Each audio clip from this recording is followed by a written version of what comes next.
Good morning friends, ETA business school में आपका स्वागत करता हूं। Bounce back my long term portfolio. जो लॉन्ग टर्म पोर्टफोलियो हमने बनाया है वो बाउंस बैक किस तरीके से किया है, आइए चलते हैं हम।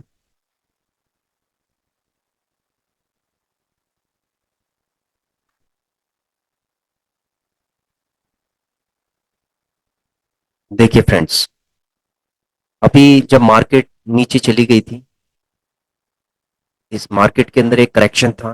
करेक्शन के बाद आपने देखा होगा कि हमारा जो पोर्टफोलियो है ये कम से कम 5% के आसपास चला गया था। ठीक है, इसका मतलब है कि ऑलमोस्ट ये 10% से 5% यानी 50% जो हमारा प्रॉफिट था वो नीचे चला गया था। ठीक है, इसके अंदर डाउनफॉल आ गया था। तो मार्केट बाउंस बैक भी करती है। ठीक है, जब मार्केट नीचे जाती है इसीलिए कहा जाता है कि धीरे धीरे करके आपको एसआईपी करना है। अगर हमने इसमें सिस्टमैटिक इन्वेस्टमेंट प्लान किया होता तो ये जो फंड है ये ज्यादा हो जाता और जो हमने किया है।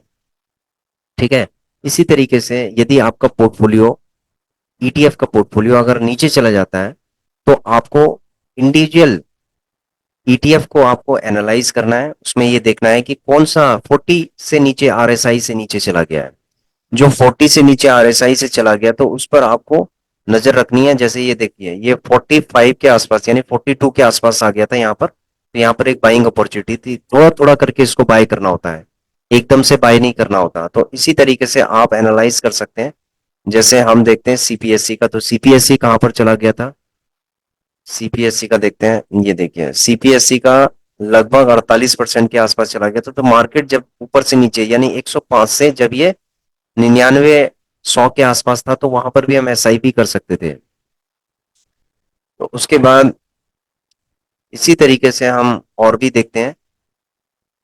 पीएसयू बैंक 20 का देख लेते हैं। तो पीएसयू बैंक 20 के अंदर आप देखेंगे कि ये भी 40 से नीचे चला गया था। ये देखिए, ये 40 से भी नीचे चला गया, ये लगभग 30 के आसपास चला गया। तो ये एक बहुत ही अच्छी अपॉर्चुनिटी थी यहाँ पर। ये 76 के आसपास या 78 के आसपास ये चला गया था, तो यहाँ पर बाइंग अपॉर्चुनिटी थी। तो एसआईपी करना सबसे अच्छा जो आपके टारगेट में आ गया था। ये पीएसयू बैंक भी इस बहुत अच्छे टारगेट में आया था, तो इसके अंदर एसआईपी करना बिल्कुल बनता है। ठीक है, बनता था इसके अंदर।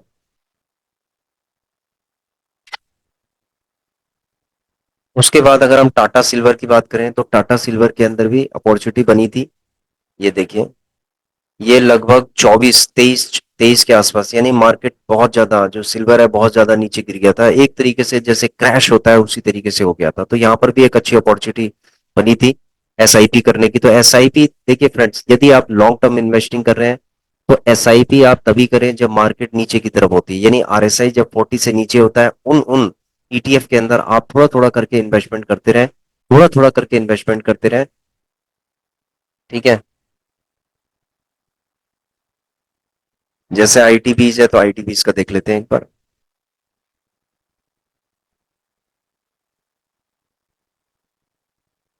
देखिए फ्रेंड्स, आईटीबीज आपके टारगेट में नहीं आया था, लेकिन फिर भी देखिए ये 43 से ये 40 के आसपास यानी 41 या 42 के आसपास चला गया था, यानी 44 से 41 के आसपास चला गया था। तो 44 से 41 चला गया तो एक अपॉर्चुनिटी इसने भी दी थी। और थोड़ा थोड़ा करके एसआईपी करके आप एक्यूमुलेट कर सकते थे आईटीबीज को। तो आगे भी इस तरीके की अपॉर्चुनिटी आएगी कि जब मार्केट नीचे की तरफ जब क्रैश करती है, देखो पूरी मार्केट जितना भी ईटीएफ है, सारे ईटीएफ जब मार्केट नीचे गिरती है तो सारे ईटीएफ एक साथ नीचे गिर जाते हैं। जब सारे ईटीएफ नीचे गिर जाते हैं तो वहां पर मार्केट करेक्शन कही जाती है, मार्केट क्रैश कह लो या करेक्शन कह लो वहां पर। ठीक है, वहां पर आपको एक बहुत ही अच्छी अपॉर्चुनिटी आती है, क्योंकि वो हो सकता है कि न्यूज के कारण हो या फिर गवर्नमेंट पॉलिसीज के कारण हो। तो वहां पर ईटीएफ हमारे नीचे गिर जाते हैं, तो वहां पर एक बाइंग अपॉर्चुनिटी बनती है। ठीक है, सारे ईटीएफ आपको, आप जब देखेंगे ना कि सारे आपके पोर्टफोलियो रेड हो गया है, तब जाके आप इसमें एसआईपी करें। ठीक है, कभी कभी ऐसा होता है कि कुछ सेक्टर ऊपर की तरफ चल रहे हैं, कुछ नीचे की तरफ चल रहे हैं, कुछ उसमें बहुत कम परसेंटेज वो नीचे गिरते हैं। ठीक है, गिरते हैं लेकिन बहुत कम परसेंटेज नीचे गिरते हैं, यानी सेक्टर बहुत कम नीचे गिरता है। तो वो फ्लक्चुएशन होती है मार्केट के अंदर, वो आती रहती है ऐसे धीरे धीरे करके बाइंग सेलिंग की वजह से। लेकिन जो न्यूज की वजह से जब मार्केट नीचे क्रैश कर जाती है या करेक्शन जब होती है, तो वहां पर बाइंग अपॉर्चुनिटी होती है। तो वहां पर आपको जो जो नीचे गिरे होते हैं वहां पर थोड़ा थोड़ा करके आपको इन्वेस्टमेंट करनी होती है। एसआईपी के लिए हमने आपको बताया था, ऑलरेडी बता दिया है कि आपको अपने फंड को किस तरीके से डिवाइड करना है। इसके लिए हमने एक डेडिकेटेड वीडियो बनाई है। आप उस वीडियोस को आप देख लीजिए कि आपको अपने फंड को किस तरीके से डिवाइड करना है और कैसे आपको एसआईपी करनी है। तो फ्रेंड्स, यहाँ पर एसआईपी का खेल है, ठीक है, एनालिसिस का खेल है। यदि आप बहुत ही अच्छी तरीके से एनालाइज करते हैं, एनालिसिस करते हैं, तो आपका पैसा बनेगा, ठीक है। आपको कोई भी रिस्क नहीं है इसके अंदर। इसके अंदर बस आपको सिर्फ लर्निंग लेनी है। आप लर्न करते रहिए, लर्न करते रहिए, आपका पोर्टफोलियो ग्रो करेगा, ठीक है फ्रेंड्स। तो इसी तरीके से आपको और भी सारे के सारे जितने भी ईटीएफ हैं जो आपने लिए हुए हैं, सबको आपको एनालाइज करना है। जब मार्केट नीचे गिर जाए तो एसआईपी तभी करनी है, ठीक है। अब हम अपने जो पोर्टफोलियो को देखो, ये बाउंस बैक, इसने बाउंस बैक किया है। जब मार्केट नीचे की तरफ गिरी थी तो हमने थोड़ा बहुत थोड़ा थोड़ा करके इसको हमने बाई किया था, तभी जाके ये 284 के आसपास हो गया, क्योंकि हमारा जो इन्वेस्टेड वैल्यू थी ये कम थी। अगर हम इसमें 60 के आसपास माइनस कर दें तो ये 260 के आसपास हमारी दो 220 के आसपास हमारी इन्वेस्टेड वैल्यू थी। 60 के आसपास हमने इसके अंदर और ऐड किया था, तब ये 284 हो गई थी। और ये हमने 60 कब ऐड किया था, जब मार्केट नीचे की तरफ गिर रही थी। तो वहां पर एक तो हमारा इन्वेस्टेड वैल्यू इंक्रीज हुआ है, दूसरा हमारा यहाँ पर ये जो प्रॉफिट है ये इंक्रीज हुआ है। इसका मतलब है कि अगर ये परसेंटेज आपका बढ़ेगा तो ये भी बढ़ेगा, ठीक है, ये ज्यादा बढ़ेगा क्योंकि हमारी इन्वेस्टेड वैल्यू ज्यादा है। तो हम नेक्स्ट एसआईपी तभी करेंगे जब पूरी मार्केट नीचे की तरफ गिरी होगी, रेड होगी, तब हम थोड़ा थोड़ा करके इन्वेस्टमेंट करेंगे, ठीक है। इन्वेस्टमेंट कैसे करना है, एसआईपी कैसे करना है, देखिए फ्रेंड्स, जैसे सपोज आपके पास 10,000 रुपए हैं, ठीक है, और आपके पास 10 ईटीएफ्स हैं। तो आपको उसको एसआईपी के लिए दो पार्ट में उसको डिवाइड करना है, यानी कि दो पार्ट में, यानी 1,000 रुपए का आप डिवाइड कर लीजिए दो में, यानी 500 रुपए। तो आपको एक ईटीएफ में 500 रुपए से ज्यादा नहीं लगाना, ठीक है। 500 रुपए एक बारी में एक ईटीएफ में 500 रुपए लगाना है, क्योंकि आपके पास 10,000 रुपए है। तो 5,000 रुपए आपको क्या करना है, इन्वेस्टमेंट करना है 10 ईटीएफ के अंदर। और फिर दूसरे बारी में, जैसे एक बार अगर वो करेक्शन हो गया तो एक बार में आपको एसआईपी करना है, उसके बाद इंतजार करना है कि कौन से ईटीएफ और नीचे करेक्शन कर रहे हैं। तो उसके बाद जो 500 रुपए है वो आपने सेकंड टाइम में लगाने हैं, तो उसको दो बार आपने एसआईपी करना है, एक बार नहीं करना। इसी तरीके से अगर आपके पास 20,000 है तो आपको 1,000 में, 10 ईटीएफ है आपके पास तो आपको 1,000, एक बारी में 1,000 रुपए लगाने हैं। तो ये एसआईपी करने का तरीका है। और आपका जो आपका जो पोर्टफोलियो है ये पक्का इसके अंदर ग्रो करेगा, ठीक है। जब मार्केट नीचे की तरफ गिरता है तो आपका जो ये परसेंटेज ऑफ प्रॉफिट है ये नीचे नीचे गिरता चला जाता है, तो आपको ये लगता है कि ये माइनस में चला जाए। तो उसलिए इसलिए क्या होता है कि कई ऐसे इन्वेस्टर होते हैं कि जो अपनी एसआईपी को रोक देते हैं, वो इंतजार करते हैं कि कब ये ऊपर की तरफ ट्रेंड बनाएगा। फ्रेंड्स, ऐसा है, एसआईपी तभी की जाती है जब मार्केट नीचे की तरफ होता है, ट्रेंड नीचे की तरफ बनाता है, तभी एसआईपी की जाती है। कभी भी ऊपर की तरफ जब ट्रेंड बनाता है एसआईपी नहीं की जाती है, ईटीएफ के केस में, ठीक है। स्टॉक्स के केस में अलग हो सकता है, डिफरेंट हो सकता है, हम उसके बारे में बात नहीं करेंगे। हम ईटीएफ के बारे में बात करेंगे कि जितना ये नीचे गिरता है आपको एसआईपी करते रहना है, करते रहना है, ठीक है फ्रेंड्स। अगर आप इस तरीके से आप अगर एसआईपी करेंगे तो आपका फंड इसी तरीके से इंक्रीज हो जाएगा, और ये जो फंड है आपकी इन्वेस्टेड वैल्यू भी थोड़ा थोड़ा करके बढ़ती रहेगी, क्योंकि आप जब एसआईपी करते जाएंगे तो ये भी बढ़ेगी, करंट वैल्यू आपकी बढ़ेगी और ओवरऑल प्रॉफिट भी आपका बढ़ेगा, ठीक है। सारी चीजें आपकी बढ़ेंगी।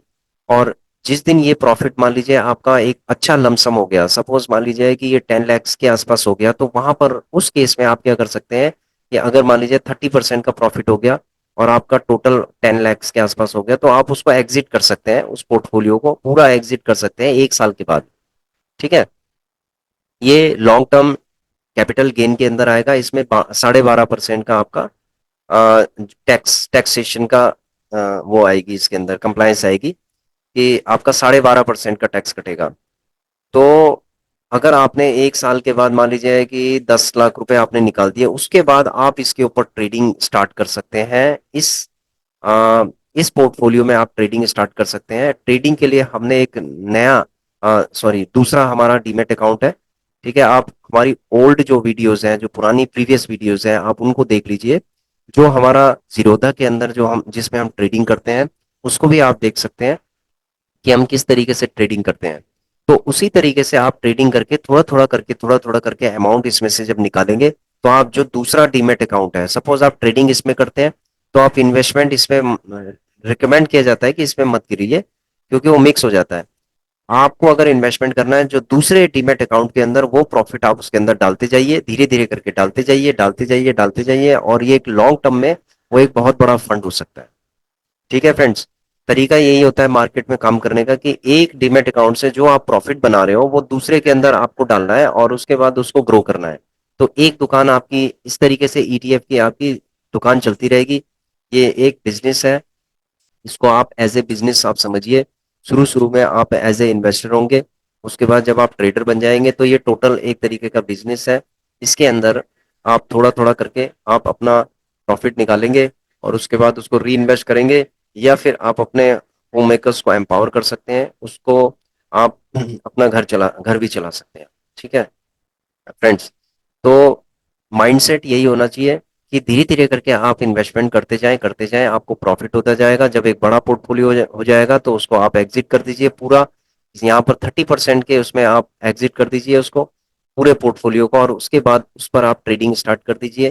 ठीक है, क्योंकि अगर आप एक लॉन्ग टर्म विजन के साथ चल रहे हैं, तो आपको समझ में भी आ जाएगा कि कौन से ऐसे ईटीएफ हैं जिन पे हमें लॉन्ग टर्म इन्वेस्टमेंट करना है, और कौन से ऐसे ईटीएफ हैं जिनके अंदर हमें ट्रेडिंग करनी है।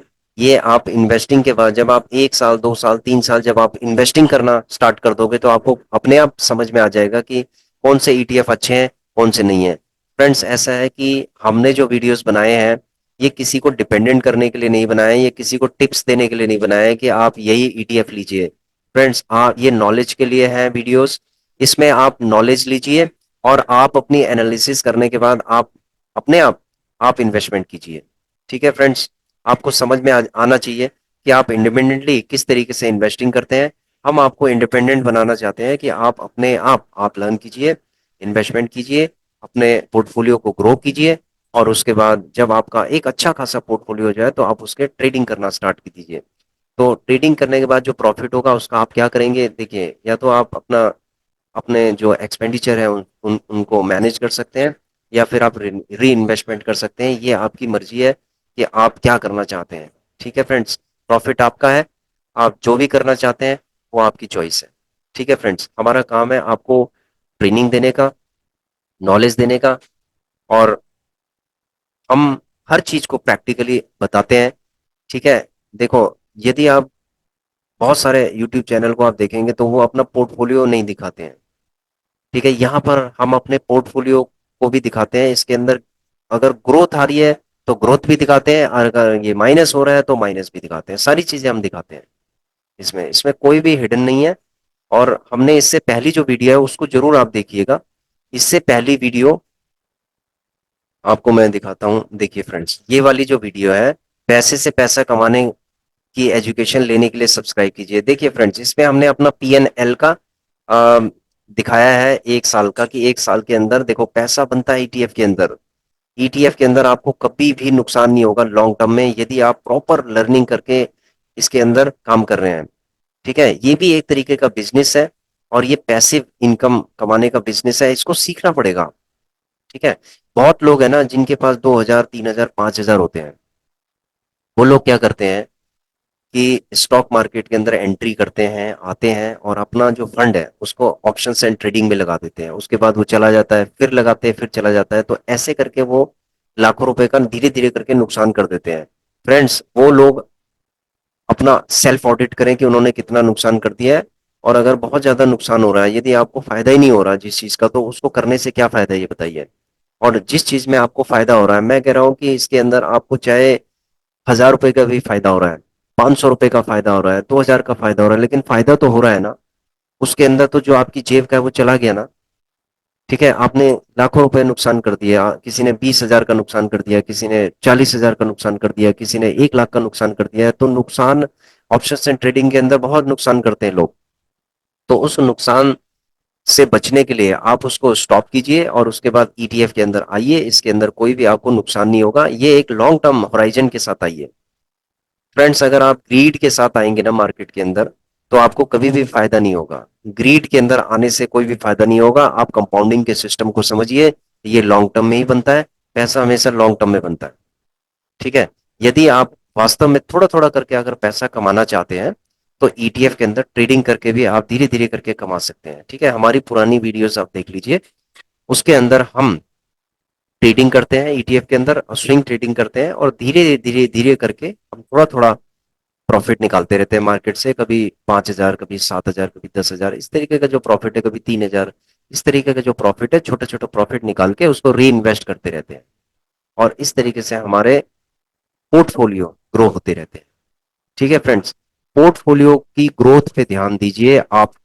ऑप्शंस एंड ट्रेडिंग और ये डे ट्रेडिंग और ये सब चीजें जो है, छोटे छोटा, आप सोचते हो कि हम छोटा पैसा लेके बड़ा पैसा बना देंगे। फ्रेंड्स, आप बना सकते हैं, बहुत कम लोग बना सकते हैं ऐसे, लेकिन मैक्सिमम 99% लोग हमेशा लॉस में जाएंगे, क्योंकि आप एफआई और डीआई से आप लड़ नहीं सकते। ऑपरेटर से लड़ना आपके बस की नहीं है, बहुत मुश्किल होता है ऑपरेटर से लड़ना। एक दिन सपोज मान लीजिए, चलो ठीक है, आपने 5,000 से 1 लाख भी बना दिए। ठीक है, 5 लाख से आपने 1 लाख भी बना दिए। एक दिन वो जो ऑपरेटर है ना, बड़ी मछली, आपके वो 1 लाख को ना एक दिन के अंदर ही खा जाएगी। ठीक है, ये ऑप्शंस एंड ये ऑप्शंस ट्रेडिंग का वो है, ड्रॉबैक है। ठीक है, इसीलिए इसको हमने गैम्बलिंग की लिस्ट में रखा हुआ है कि ये इक्विवेलेंट टू गैम्बलिंग है। इतनी डिसिप्लिन किसी के अंदर नहीं हो सकती कि वो 5,000 से 1 लाख बना दे, और 1 लाख से 10 लाख बना दे, या फिर उसके बाद बहुत सारे ऐसे लोग हैं जो जिन्होंने 1 लाख से 5 लाख भी बनाया होगा, लेकिन वो 5 लाख सारे खत्म कर दिए मार्केट के अंदर। तो फ्रेंड्स, ऐसा है, ऐसी जगह आप जाइए जहां पैसा सेंट परसेंट बनता है। यदि आप सेंट परसेंट पैसा बनाने वाली जगह पे जाओगे, तो आपको फायदा ही होगा। ठीक है, समझाना हमारा काम है, बाकी इच्छा आपकी है कि आप जहां जाना चाहें आप जाइए। ठीक है, उड़ाइए अपने, जो आपके आपका फंड है, फंड आपका है, आप पटाखों की तरह उड़ाना चाहते हैं तो उड़ा दीजिए। ठीक है, लेकिन हम सजेस्ट यही करेंगे कि जहां पर आपका सेंट परसेंट पैसा बनता है, वहीं पर हम आपको रिकमेंड करेंगे कि वहीं पर आपको इन्वेस्टिंग करना चाहिए। ठीक है friends, thanks for watching our video. Please subscribe, share and like our channel. Thank you.